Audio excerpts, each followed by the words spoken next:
بسم اللہ الرحمن الرحیم۔ ایک دفعہ ایک بادشاہ جنگل میں سفر کر رہا تھا کہ بادشاہ کو ایک سانپ نے ڈس لیا۔ جب شاہی طبیب اپنی تمام تر کوششوں کے باوجود زہر کو بادشاہ کے جسم میں پھیلنے سے روک نہ سکا تو بادشاہ زاروں قطار رونے لگا۔ اتنے میں ایک درویش آدمی وہاں آ پہنچا۔ جب اس نے بادشاہ کو زہر کی تکلیف سے روتے ہوئے دیکھا تو بادشاہ کی ٹانگ پر جہاں سانپ نے کاٹا تھا تھوکا اور بھاگ گیا۔ بادشاہ کے ساتھیوں کو غصہ تو بہت آیا، لیکن وہ سب بادشاہ کی فکر میں تھے، اس لیے دیوانے کی اس حرکت پر کسی نے بھی اسے گرفتار کرنے کی کوشش نہیں کی۔ شاہی طبیب نے تھوک صاف کرنے کے لیے ایک رومال پکڑا اور بادشاہ کی زہر سے نیلی ہوتی ہوئی ٹانگ پر سے تھوک صاف کرنے لگا، مگر پھر حیران ہوتے ہوئے رک گیا۔ اس نے انگلی سے تھوک کو سانپ کے ڈسے پر اچھی طرح مل دیا، جس سے فوراً ہی زہر کا اثر زائل ہو گیا۔ بادشاہ ہوش میں آیا اور جب اسے درویش کے تھوک کے قصے کا پتہ چلا تو بادشاہ نے فوراً حکم دیا کہ اس درویش کو فوراً ڈھونڈ کر میرے سامنے حاضر کیا جائے۔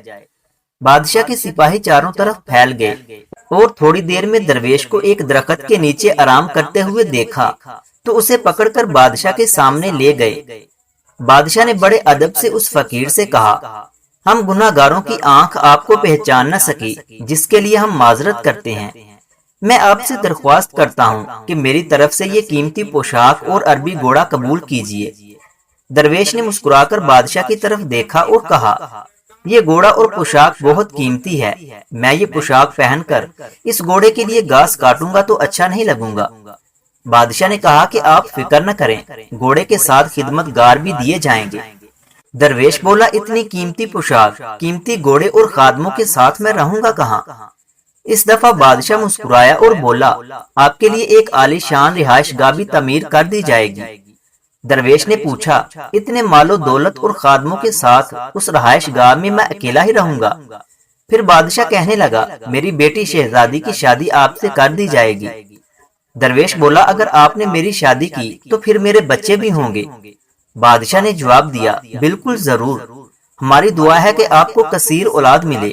درویش بولا، اگر ان بچوں میں سے کسی بچے کو خدا نخواستہ کچھ ہو گیا تو پھر رونا کس کو پڑے گا؟ بادشاہ نے جواب دیا، حضور، اگر خدا نخواستہ ایسا ہوا تو رونا آپ کو ہی پڑے گا۔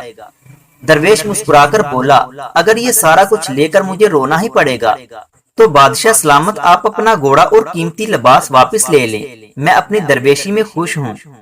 اس لیے دل اسی سے لگاؤ جس نے دل بنایا ہے، دنیا سے لگاؤ گے تو آنسو ہی ملیں گے۔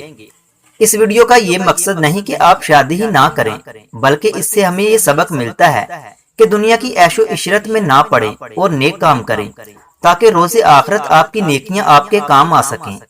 اگر ویڈیو اچھی لگے تو اسے لائک کریں اور مزید ایسے ہی ویڈیوز دیکھنے کے لیے ہمارے یوٹیوب چینل علمی روم کو سبسکرائب کریں۔ ملتے ہیں اگلی ویڈیو میں، تب تک کے لیے اللہ حافظ۔